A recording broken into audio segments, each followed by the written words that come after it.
Umaga sa lahat, 10:42 na ng umaga. Bali ngayon ay araw ng linggo, bali 12 po, at saka ngayon ay Mother's Day. So nakaagaw pansin po sa iyong bang lingkod ay ang mango o kaya ang mangga, no, napakababa. Yun ang kanyang puno, mga kaibigan. Yan ang kanyang puno, no. So dito ngayon mababa siya at maraming langgam. Nakita nyo ba ang mga langgam?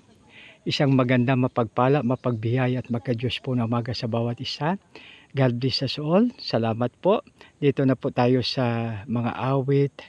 Basahin natin yung mula sa 35:25 to 28 aking babasahin. Huwag mong pabayaang mag-usap-usapan at sabing, aba, gusto namin ganyan. Huwag mong itulot na sabihin nilang siya ay nagapi namin sa labanan. Silang nagagalak sa paghirap ko. Lubos mong gipiit, hayaang malito. Silang nagpapanggap namang mas mabuti. Hayaan mo sila't siraan ng puri. Dito naman sa dito na sa 27. Ang nagsasaya sa aking paglaya, hayaang palaging sumigaw ng tuwa. Dakila si Yahweh, tunay na dakila, sa aking tagumpay, siya'y natutuwa.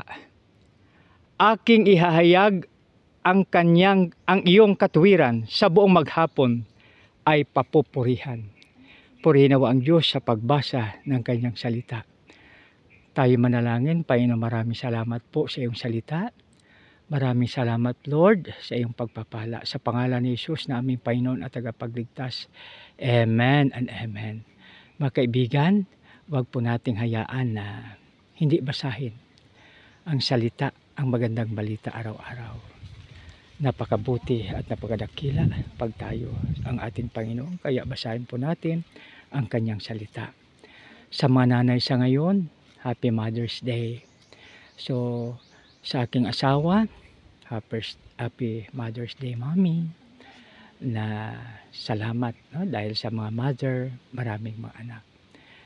Sila ay pwedeng gayahin ang kanilang boses, ang kanilang forma, ang haba ng buhok, at ang kanilang pananamit, subalit ang panganganak ay para sa mga inay lamang. Kaya gayahin po natin sa Virgin Mary na kanyang sinabi, be it unto me according to your word.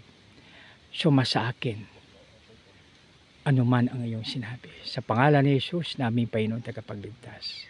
Amen and amen.